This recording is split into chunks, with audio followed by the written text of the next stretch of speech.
mga pamangkin! This is Tita Kim and welcome to my YouTube channel. Ngayon, mapapakinggan ninyo ang isa sa mga storya mula sa Dear Tita Kim.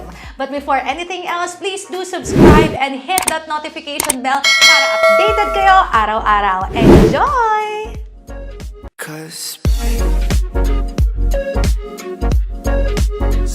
Ako po ulit si Ate Rochelle. Si Ate Rochelle. Okay, Ate Rochelle ng sex bomb. Lakas maka-sex bomb, girl. Ate Rochelle, ilang taon at taga saan?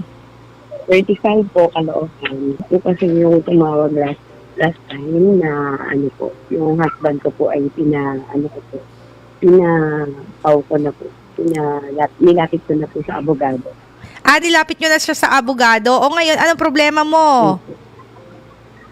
Kasi po, parang gusto niya po kasi kausapin ako. Kaya lang kasi, parang po, di ba, parang parang pinapahalagan pa rin yung sarili ko. Kasi po, parang ayoko na rin siyang kausapin. Kasi nga po, yung time nung time po na sinusubukan pa namin ayusin. Kasi nung Valentine's nga po, kinausap po kami ng guidance counselor.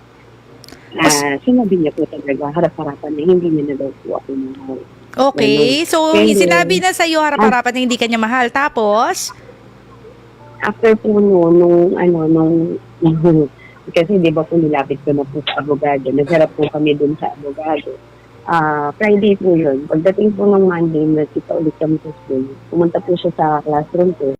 Parang ayoko nang tanggapin ulit. Kaya lang po, syempre, yung mga anak ko, ewan ko ba, parang ginagawa ko na lang bang yung mga anak ko.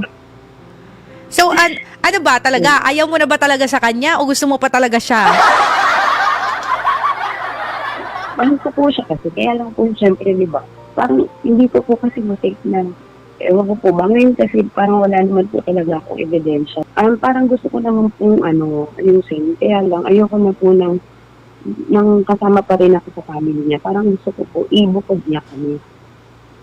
So, gusto mo pa rin talaga, ito lang, hindi, wait lang, doon muna tayo, isa-isa lang muna.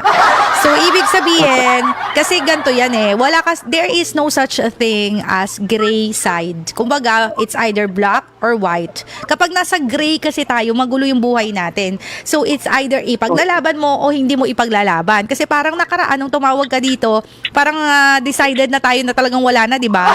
Ngayon naman, nagsasabi ka sa sarili mo na mahal mo siya, gusto mong balikan, so balikan mo. Wala namang pumipigil sa'yo kasi mag-asawa naman kayo At walang magko-question sa'yo kung patawarin mo isang tao kasi mag-asawa kayo. Yun ang sinasabi ko kanina, di ba?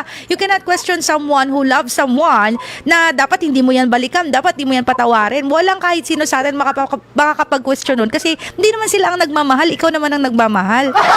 Di ba? So, sa ko ngayon sa prediction ko ngayon, base sa pagsasalita mo, hindi ka tatawag dito kung desidido ka na talagang hiwalayan ng isang tao. Pero ikaw na nga rin ang sabi, mahal mo yung isang tao, gusto mong ayusin, edi ayusin ninyo.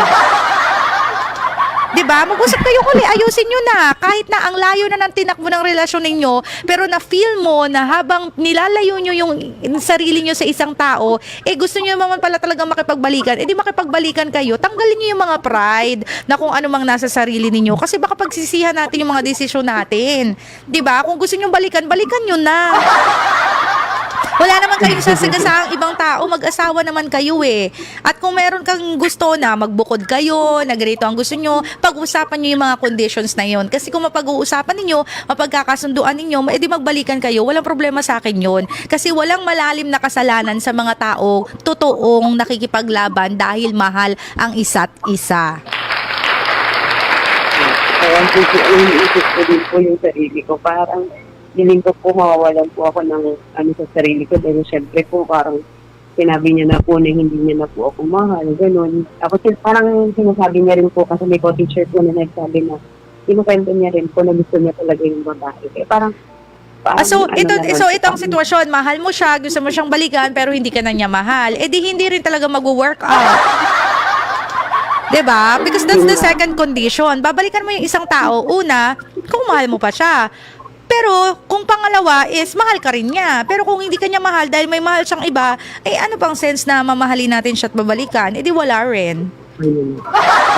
'Di ba? So, ate, ganito na lang, 'di ba?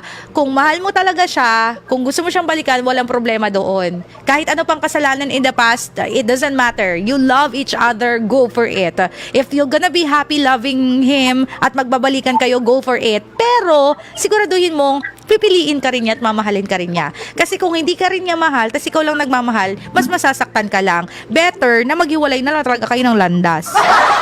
Gets? So yun ha, magbalikan kayo kung nagmamahalan kayo, kung nahihirapan man kayo, basta nagmamahalan kayo, kaya nyo yan. Pero kung ikaw na lang ang nagmamahal, ay hindi talaga yan magiging swak. Okay? Alam nyo, minsan yung mga ano natin, yung mga tanong natin, di ba? Simple lang naman ang sagot. Makipagbalikan ka kung mahal mo at mahal ka pa rin. Kung pipiliin mo at pipiliin ka rin. Pero kung ikaw lang ang nagmamahal, ikaw lang ang pumipili, siya hindi ka mahal, hindi ka rin pinipili, eh di wag. Ibig sabihin, no, stop, hindi pwede, ganon. Hello, kala nga namang one-way ticket lang ang pagmamahal. Dapat dalawa kayong nagmamahalan, ganon. Thank you for watching. Again, don't forget to subscribe dito sa aking YouTube channel and follow me on my social media accounts.